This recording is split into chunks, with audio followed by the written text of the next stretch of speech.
Namaste. Let's continue with chapter number 3 of Ikigai. From Logotherapy to Ikigai. How to live longer and better by finding your purpose. Let's start with what is logotherapy. A colleague once asked Viktor Frankl to define his school of psychology in a single phrase, to which Frankl replied, "Well, in logotherapy, the patient sits up straight and has to listen to things that are, on occasion, hard to hear." The colleague had just described psychoanalysis to him in the following terms. In psychoanalysis, the patient lies down on a couch and tells you things that are on occasion hard to say. Frankl explains that one of the first questions he would ask his patient was, "Why do you not commit suicide?" Usually, the patient found good reasons not to and was able to carry on. What then does logotherapy do? The answer is pretty clear. It helps you to find reasons to live. Logotherapy pushes patients to consciously discover their life's purpose in order to confront their neurosis. Their quest to fulfill their destiny then motivates them to press forward, breaking the mental chains of the past and overcoming whatever obstacles they encounter along the way.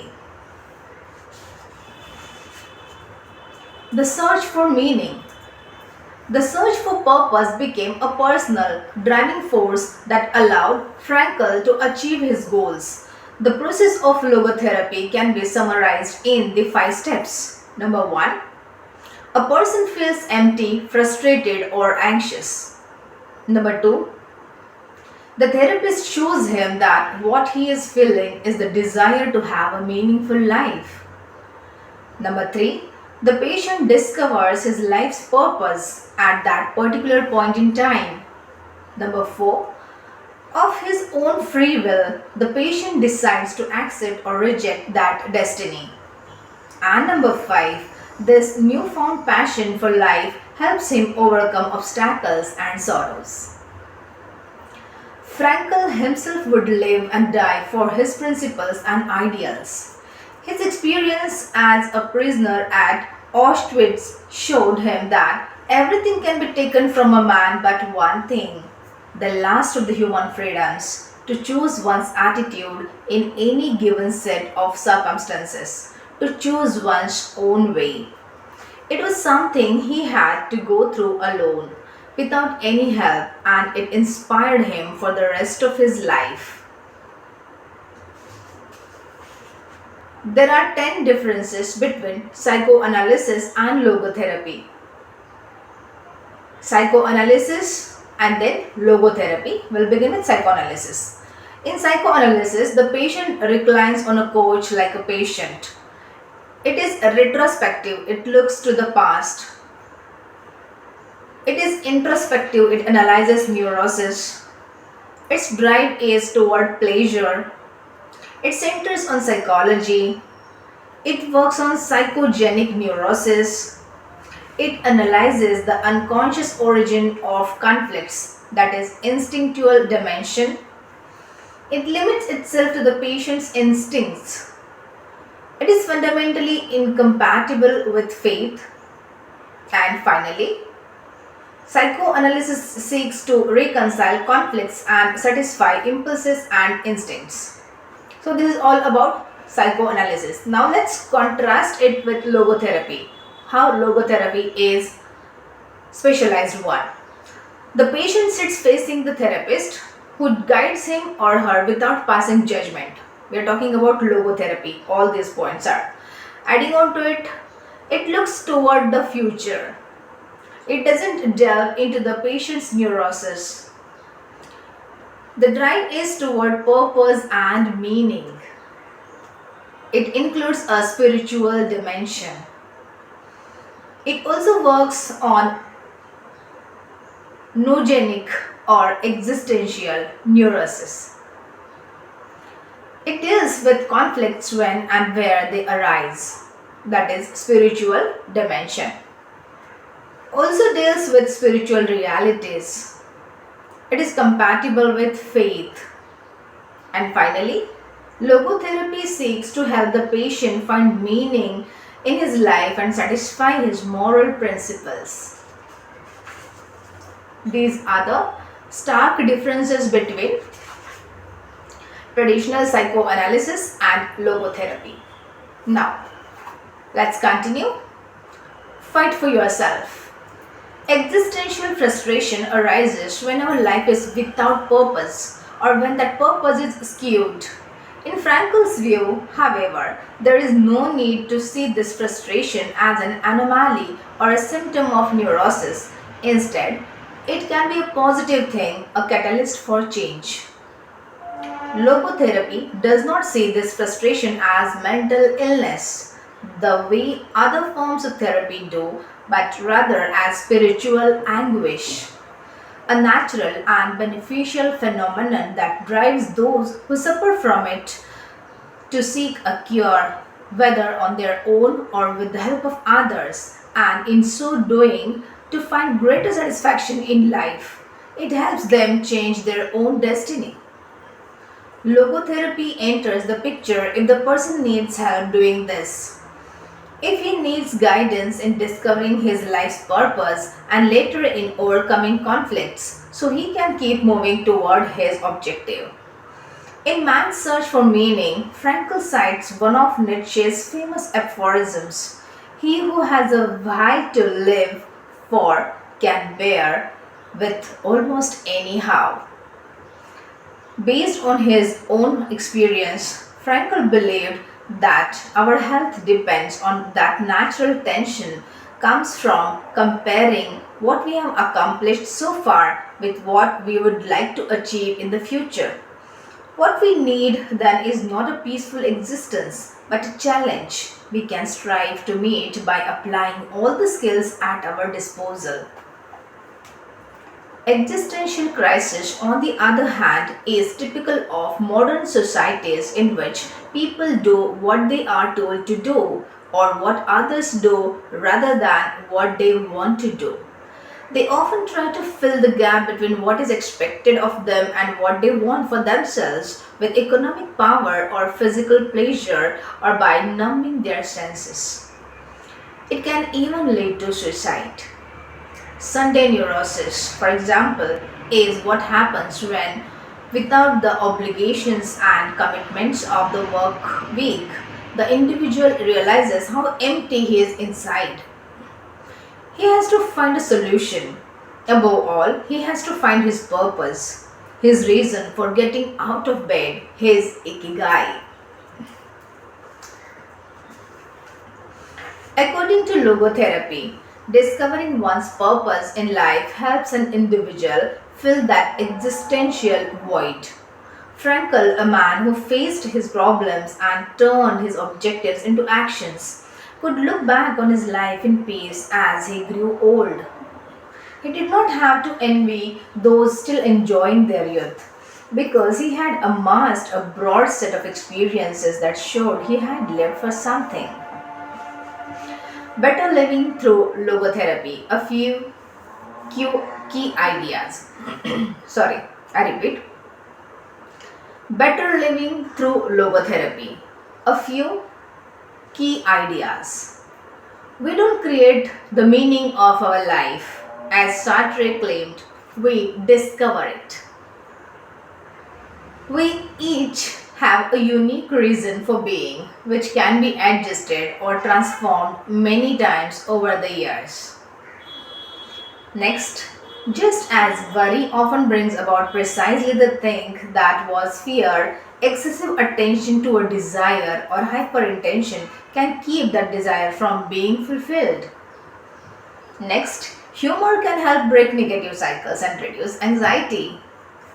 Next, we all have the capacity to do noble or terrible things. The side of the equation we end up on depends on our decisions, not on the condition in which we find ourselves. In the pages that follow, we will look at 4 cases from Frankl's own practice in order to better understand the search for meaning and purpose. Case study: Viktor Frankl. In German concentration camps, as in those that would later be built in Japan and Korea, psychiatrists confirmed that the prisoners with the greatest chance of survival were those who had things they wanted to accomplish outside the camp, those who felt a strong need to get out of their life.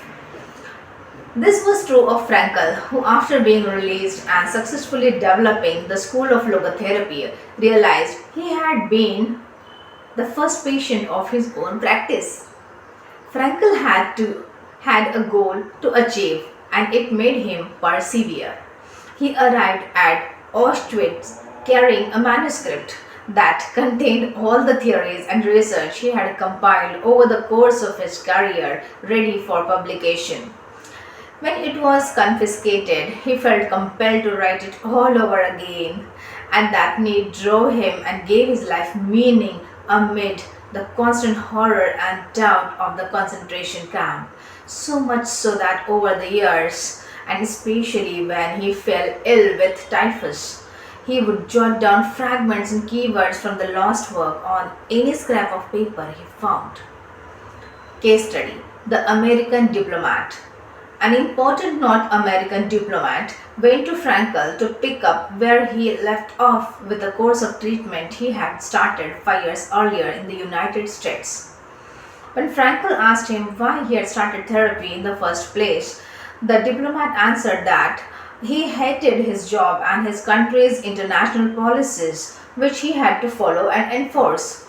His American psychoanalyst, whom he had been seeing for years, insisted he make peace with his father so that his government and his job, both representations of the paternal figure, would seem less disagreeable. Frankel, however, showed him in just a few sessions that his frustration was due to the fact that he wanted to pursue a different career, and the diplomat concluded his treatment with that idea in mind. 5 years later, the former diplomat informed Frankel that he had been working during that time in a different profession and that he was happy. In Frankel's view, the man not only didn't need all those years of psychoanalysis, he also could not even really be considered a patient in need of therapy. He was simply someone in search of new life's purpose. As soon as he found it, his life took on deeper meaning. Next case study is the suicidal mother. The mother of a boy who had died at age 11 was admitted to Frankel's clinic after she tried to kill herself and her other son. It was this other son, paralyzed since birth, who kept her from carrying out her plan. He did believe his life had a purpose, and if his mother killed them both, it would keep him from achieving his goals. The woman shared her story in a group session. To help her, Frankel asked another woman to imagine a hypothetical situation in which she lay on her deathbed, old and wealthy but childless. The woman insisted that, in that case, she would have felt her life had been a failure. When the suicidal mother was asked to perform the same exercise, imagining herself on her deathbed, she looked back and realized that she had done everything in her power for her children, for both of them. She had given her paralyzed son a good life, and he had turned into a kind, reasonably happy person. To this she added, crying, "As for myself, I can look back peacefully on my life, for I can see my life was full of meaning, and I have tried hard to live it fully. I have done my best. I have done my best for my son. My life was no failure." In this way, by imagining herself on her deathbed and looking back, the suicidal mother found a meaning that, though she was not aware of it, her life already had. Next case study is the grief-stricken doctor. An elderly doctor, unable to overcome the deep depression into which he had fallen after the death of his wife 2 years earlier, went to Frankel for help. Instead of giving him advice or analyzing his condition, Frankel asked him what would have happened if he had been the one who died first. The doctor, horrified, answered that it would have been terrible for his poor wife, that she would have suffered tremendously. To which Frankel responded, "You see, doctor, you have spared her all that suffering, but the price you have to pay for this is to survive and mourn her." The doctor didn't say another word. He left Frankel's office in peace. After taking the therapist's hand in his own, he was able to tolerate the pain in place of his beloved wife. His life had been given a purpose. Next comes is Morita therapy. In the same decade that logotherapy came into being, a few years earlier, in fact, Shoma Morita created his own purpose-centered therapy in Japan. So it's also a new kind of therapy which will help us to find our life purpose. Let us see what it is. It proved to be effective in the treatment of neurosis, obsessive compulsive disorder, and post traumatic stress. In addition to being a psychotherapist, Shoma Morita was a Zen Buddhist, and his therapy left a lasting spiritual mark on Japan. Many Western forms of therapy focus on controlling or modifying the patient's emotions. In the West, we tend to believe that what we think influences how we feel, which in turn influences how we act. In contrast, Morita therapy focuses on teaching patients to accept their emotions without trying to control them, since their feelings will change as a result of their actions. In addition to accepting the patient's emotions, Morita therapy seeks to create new emotions on the basis of actions. According to Morita, these emotions are learned through experience and repetition. Morita therapy is not meant to eliminate symptoms. Instead, it teaches us to accept our desires, anxieties, fears, and worries and let them go. As Morita writes in his book Morita Therapy and the True Nature of Anxiety Based Disorders, in feelings, it is best to be wealthy and generous. I would repeat, in feelings, it is best to be wealthy and generous. Morita explained the idea of letting go of negative feelings with the following fable. A donkey, seems interesting, a donkey that is tied to a post by a rope will keep walking around the post in an attempt to free itself, only to become more immobilized and attached to the post. I hope this happens with most of us most often. The same thing applies to people with obsessive thinking who become more trapped in their own suffering when they try to escape from their fears and discomfort. The basic principles of Morita therapy. What are they? Let's understand. Number one, accept your feelings. If we have obsessive thoughts, we should not try to control them or get rid of them. If we do, they become more intense. Regarding human emotions, the Zen master would say, if we try to get rid of one wave with another, we end up with an infinite sea. We don't create our feelings, they simply come to us. And we have to accept them. The trick is welcoming them. Morita likened emotions to the weather. We can't predict or control them. We can only observe them. To this point, he often quoted the Vietnamese monk Thich Nhat Hanh, who would say, "Hello solitude, how are you today? Come, sit with me and I will care for you." Number two, do what you should be doing. We shouldn't focus on eliminating symptoms because recovery will come on its own. We should focus instead on the present moment, and if we are suffering, on accepting that suffering. Above all, we should avoid intellectualizing the situation. The therapist's mission is to develop the patient's character so he or she can face any situation, and character is grounded in the things we do. Morita therapy does not offer its patients explanations but rather allows them to learn from their actions and activities. It doesn't tell you how to meditate or how to keep a diary the way Western therapies do. It is up to the patient to make discoveries through experience. Number 3. Discover your life's purpose. We can't control our emotions, but we can take charge of our actions every single day. This is why we should have a clear sense of our purpose and always keep Morita's mantra in mind. What do we need to be doing right now? What action should we be taking? The key to achieving this is having dared to look inside yourself to find your Ikigai. The 4 phases of Morita therapy. Let's understand it in a better way. Morita's original treatment, which lasts 15 to 21 days, consists of the following stages. Number 1. What is the first stage? It is isolation and rest, 5 to 7 days. During the first week of treatment, the patient rests in a room without any external stimuli.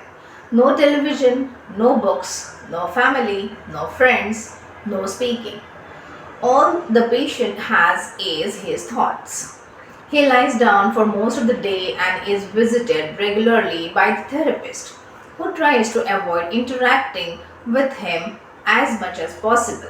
The therapist simply advises the patient to continue observing the rise and fall of his emotions as he lies there. When the patient gets bored and wants to start doing things again, he is ready to move on to the next stage of therapy. So, this is stage 1. Now, stage 2. Light occupational therapy, 5 to 7 days. In this stage, the patient performs repetitive tasks in silence. One of these is keeping a diary about his thoughts and feelings. The patient goes outside after a week of being shut in, takes walks in nature, and does breathing exercises. He also starts doing simple activities such as gardening, drawing, or painting. During this stage, the patient is still not allowed to talk to anyone except the therapist. This was stage 2. Now, let's come to stage 3. Occupational therapy, which is for 5 to 7 days. In this stage, the patient performs tasks that require physical movement. Dr. Morita liked to take his patients to the mountains to chop wood. In addition to physical tasks, the patient is also immersed in other activities such as writing, painting, or making ceramics. The patient can speak with others at this stage, but only about the tasks at hand. And stage 4, the return to social life and the real world. The patient leaves the hospital and is reintroduced to social life but maintains the practices of meditation and occupational therapy developed during treatment. The idea is to re-enter society as a new person with a sense of purpose and without being controlled by social or emotional pressures. These are 4 stages of Morita therapy. Now, let's know about Naikan meditation. Morita was a great Zen master of Naikan introspective meditation. Much of his therapy draws on his knowledge and mastery of this school, which centers on 3 questions, very interesting ones. The individual must ask him or herself. What are they? Number 1, what have I received from person X? Number 2, what have I given to person X? Number 3, what problems have I caused person X? Through these reflections, we stop identifying others as the cause of our problems and deepen our own sense of responsibility. Very, very important. As Morita said, if you are angry and want to fight, think about it for 3 days before coming to blows. After 3 days, the intense desire to fight will pass on its own. And now, Ikigai. Logotherapy and Morita therapy are both grounded in a personal, unique experience that you can access without therapists or spiritual retreats. The mission of finding your Ikigai, your existential fuel. Once you find it, it is only a matter of having the courage and making the effort to stay on the right path. In the following chapters, we will take a look at the basic tools you'll need to get moving along your path. Finding flow in the tasks you have chosen to do, eating in a balanced and mindful way, doing low intensity exercise, and learning not to give in when difficulties arise. In order to do this, you have to accept that the world, like the other people who live in it, is imperfect, but that it is still full of opportunities for growth and achievement. Are you ready to throw yourself into your passion as if it were the most important thing in the world? Then you are soon to reach to your Ikigai. So this is all about our chapter number 3. See you in the next chapter. Till then, bye-bye.